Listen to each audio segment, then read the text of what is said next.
on se retrouve aujourd'hui dans une nouvelle vidéo What I Eat in a Day, une journée dans mon assiette. Vraiment j'adore tourner ces vidéos et aujourd'hui ce sera une vidéo spéciale été. C'est très rare que dans les What I Eat in a Day je commence à tourner cette vidéo vraiment où je parle en tout cas en face cam dès le matin parce que souvent je suis pas réveillée, mais là ça va, j'ai bien dormi, il est 10 h du matin donc je peux ouvrir la vidéo vraiment sur le moment même.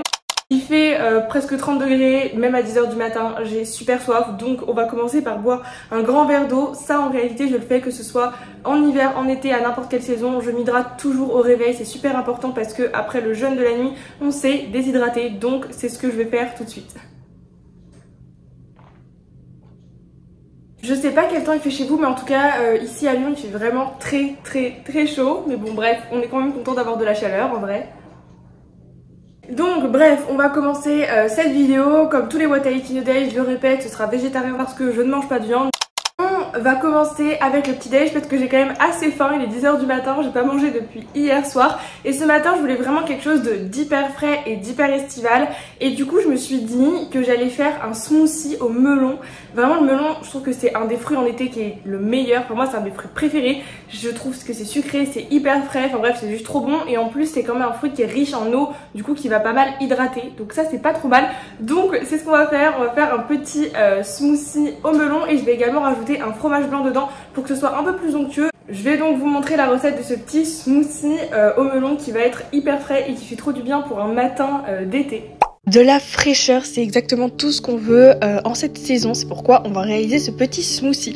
Donc je commence par mettre du melon dans un blender que j'avais préalablement congelé, un fromage blanc et ensuite je mets un petit peu d'eau et une petite cuillère à café de miel, ça c'est facultatif. Je mixe le tout et voilà, c'est déjà prêt, c'est vraiment hyper simple. Pensez juste à congeler votre melon avant pour que ce soit le plus frais possible. Je le verse dans un verre et là je dilue avec un peu d'eau pour que ce soit un peu plus liquide. À vous d'ajuster la texture en fonction de ce que vous préférez et voilà, c'est déjà prêt.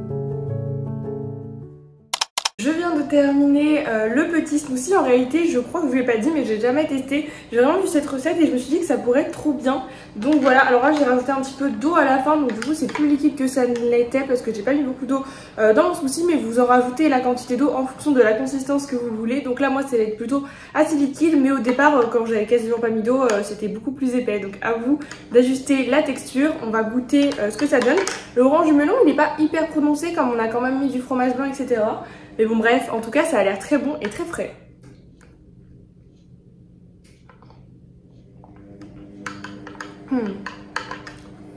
Franchement c'est super bon entre le fromage blanc et le melon, en fait ça se marie super bien. C'est trop frais, c'est juste trop bon. Wow.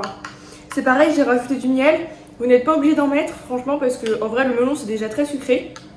Donc ça vous choisissez, mais c'est juste trop bon, ça change. Bon voilà, moi je vais vous laisser là pour ce matin. Je vais finir de boire le petit smoothie au melon qui est vraiment ma foi très bon. Et je vous retrouve tout à l'heure pour le repas du midi. Je vous retrouve pour préparer le repas du midi et ce midi j'ai décidé de faire des tomates farcies avec du riz. C'est vraiment un plat que j'adore et là je vais faire vraiment des tomates farcies du coup végé, sans viande hachée, vous savez un peu transformée, enfin fausse viande hachée entre guillemets. Je vais faire vraiment avec ma recette que je fais d'ailleurs depuis plusieurs années et que je trouve également très bonne. Parfois ça m'arrive, on va pas se mentir, d'acheter un petit peu de viande, enfin de fausse viande hachée, je sais pas comment on pourrait appeler ça, du haché végétal. Ça m'arrive, mais là je vais faire un peu comme je fais moi d'habitude, du coup vraiment sans substitut de viande. Et je l'ai fait à base de quinoa, fromage, je mets également des oignons, enfin bref, je vais vous montrer la farce, comment je la fais. Donc voilà, c'est parti pour le repas de midi. Pour cette recette, on commence par préparer la farce en coupant un oignon en petits morceaux comme sur la vidéo, qu'on va faire revenir ensuite dans un petit peu d'huile. Ensuite en parallèle je viens enlever le cœur de mes tomates et la petite tête, là, le petit capuchon des tomates. Je viens réserver du coup dans un saladier. Une fois que les oignons sont translucides, je viens ajouter du coup la chair à tomate dedans pour les faire un petit peu revenir. Dans la casserole juste à côté j'ai fait cuire en parallèle du quinoa pour mettre aussi dans la farce. Donc voilà, bref, revenons à la petite farce avec les oignons. Donc je remets ça avec le jus des tomates qui était dans un saladier. J'ajoute ensuite le quinoa qui est cuit. J'ai mis environ un demi-verre de quinoa cru pour environ la quantité de de tomates que je vais avoir. Je remélange bien le tout. Bon là c'était très chaud comme vous pouvez le voir, ça fume bien. Je viens ensuite assaisonner, c'est quand même très important. Donc du sel, j'ai mis ici un mélange de 4 épices. J'ai mis également du poivre et un petit peu d'herbe, un peu beaucoup même d'herbe de Provence pour donner du goût. Je remélange, bien sûr vous assaisonnez avec ce que vous voulez, vraiment en fonction de vos goûts. J'ai mis ensuite de la chapelure pour vraiment absorber le jus. C'était pas une très bonne idée parce que comme les tomates n'étaient pas très juteuses, j'aurais dû ne pas en mettre. Donc vraiment mettez-en pas si vous avez des tomates comme moi. Ensuite vous pouvez rajouter du fromage, donc j'ai mis ici de l'emmental râpé et du parmesan. J'ai bien remélangé, je trouve que ça rajoute quand même un petit côté un peu plus fondant aux tomates. Ensuite je viens du coup farcir mes petites tomates farcies et avant d'aller au four je remets du coup les petits capuchons. J'ai mis également un petit peu de mozzarella qui me restait pour que ce soit encore plus gourmand. Je viens mettre un petit peu d'eau au fond de mon plat pour éviter que ça colle trop et que ce soit trop sec. Voilà, et j'enfourne au moins pour 3/4 d'heure à 1 heure à 180 degrés, le temps bien que les tomates cuisent. Et voilà, je sers ça avec du riz et une salade. Donc voilà mon petit repas de midi. Du coup j'ai mis du riz, j'ai rajouté un peu de sauce tomate parce que les tomates n'ont pas trop rendu de jus. Et ensuite du coup j'ai mes 2 petites tomates farcies ici qui viennent juste de sortir du four et qui ont l'air ma foi très bonnes avec le petit fromage et tout. Et je me suis fait à côté une petite salade avec un petit peu de vinaigrette. Et voilà mon repas de ce midi. On va goûter cette petite tomate farcie, mais je verrai pas pourquoi elle serait pas bonne. La seule chose qui peut faire que c'est un peu moins bon, c'est que c'est des tomates du supermarché qui sont pas hyper juteuses je pense. Donc bon, bref, on va goûter. C'est trop bon. Le seul truc c'est comme je vous disais vraiment, idéalement prenez des bonnes tomates bien mûres, bien juteuses qui viennent soit du marché, soit du jardin ou ce genre de choses et ce sera bien meilleur. Mais sinon c'est vraiment juste trop bon. Je vais me régaler. Et en dessert, je vais prendre une petite compote et une part de gâteau au chocolat à la courgette que j'ai filmé dans une autre vidéo que je vous mets dans le petit i ou si elle n'est pas sortie, c'est qu'elle sortira, c'est la prochaine vidéo à sortir. Je vous reprends pour préparer le repas de ce soir. Il fait toujours aussi chaud à Lyon, mais bon bref, c'est pas le sujet. Pour ce soir, j'avais vraiment envie d'une recette d'aubergine à la parmesane ou d'aubergine à l'italienne. C'est deux noms que porte cette recette. C'est vraiment trop bon. En gros, c'est des tranches d'aubergine que vous allez faire cuire au four et ensuite vous allez dans un moule allant au four mettre des couches d'aubergine, de sauce tomate, de parmesan et ainsi de suite. Un peu comme une sorte de lasagne. C'est pas vraiment des lasagnes du coup, mais vous avez compris un peu le principe et ça c'est vraiment trop bon. En plus aubergine et la tomate ce sont vraiment des légumes d'été, c'est juste super bon. Bon c'est un plat chaud pour l'été mais en même temps je trouve que c'est quand même très sympa. Et je pense que je vais me faire ça avec un œuf au plat, un petit peu de pain et j'ai un demi-avocat qui me reste donc ça complétera le repas.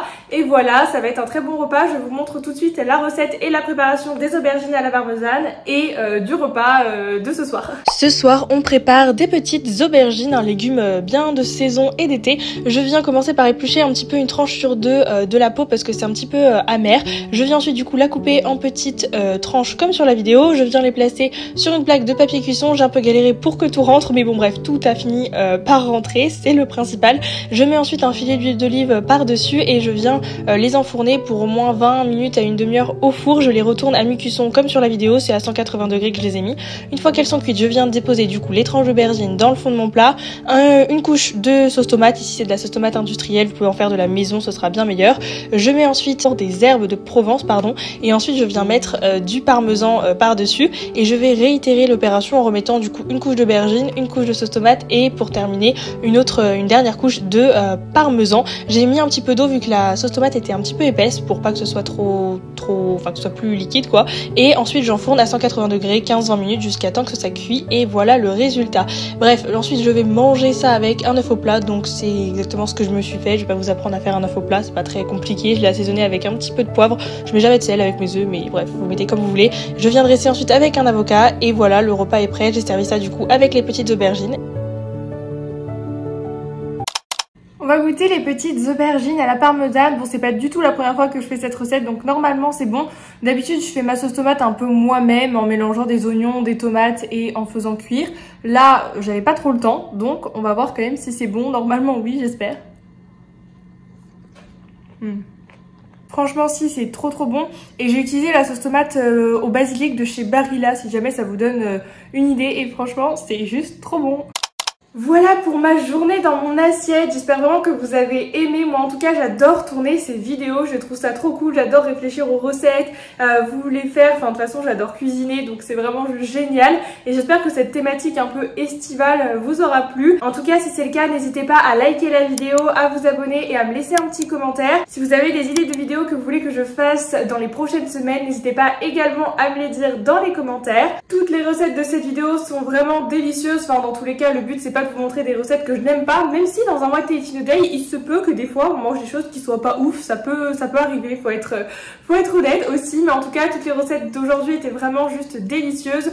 Le seul petit truc un peu amélioré c'est les tomates farcies, dans le sens si on peut prendre des vraies tomates bien mûres du jardin ou du marché etc, ce sera bien meilleur.